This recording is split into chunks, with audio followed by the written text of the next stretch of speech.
Usap-usapan ngayon sa showbiz world ang kumakalat na balita na iniipon na raw ng mga abogado nila Kambinichiu ang lahat ng posts, artikulo, at tsismis na naglalaman ng mga umano'y fake news tungkol sa isyong kinasasangkutan ng nakababatang kapatid ni Kim Chiu.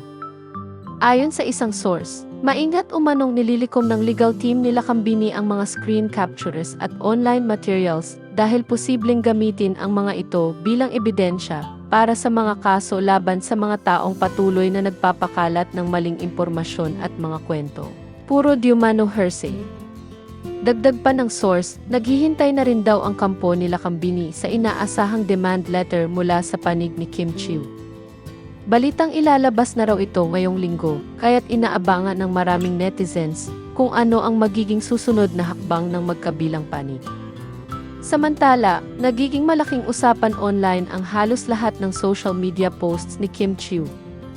Mula sa kanyang mga caption hanggang sa mga larawan, binibigyan umano ng netizens ng sariling interpretasyon ang bawat detalye at ikinokonek pa sa kasalukuyang tensyon sa pagitan niya at ng kanyang ate na si Cam. Ang taong itinuring niyang parang nanay-nanayan noong maayos pa ang kanilang relasyon. Ang kanyang huling post na, "Take me back to Canada's fall season. The changing colors, the crisp air, the quiet moments they all whisper that growth can be gentle and that letting go can be beautiful too," ay agad na pinutakte ng komento ng publiko na tila naghahanap ng hidden meaning sa bawat salita. Nabigla ang showbiz industry nang kasuhan ni Kim ang sarili niyang kapatid, lalo na't papalapit ang Pasko. Ayon sa malapit sa aktres, hindi raw ito simpleng desisyon. Napilitan daw si Kim na dumaan sa legal na proseso matapos niyang matuklasan ang umano'y financial discrepancies sa records ng kanilang negosyo. Mga error at datos na di umano ay nagtuturo sa kapatid niyang sila Kambini bilang posibleng responsable.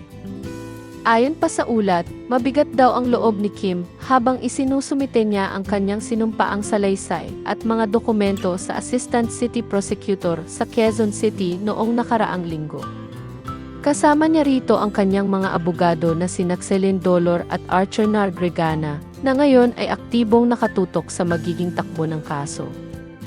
Habang nagpapatuloy ang investigasyon, todo bantay naman ang publiko sa susunod na yugto ng kontrobersyal na sigalot na ito sa pamilya Chiu.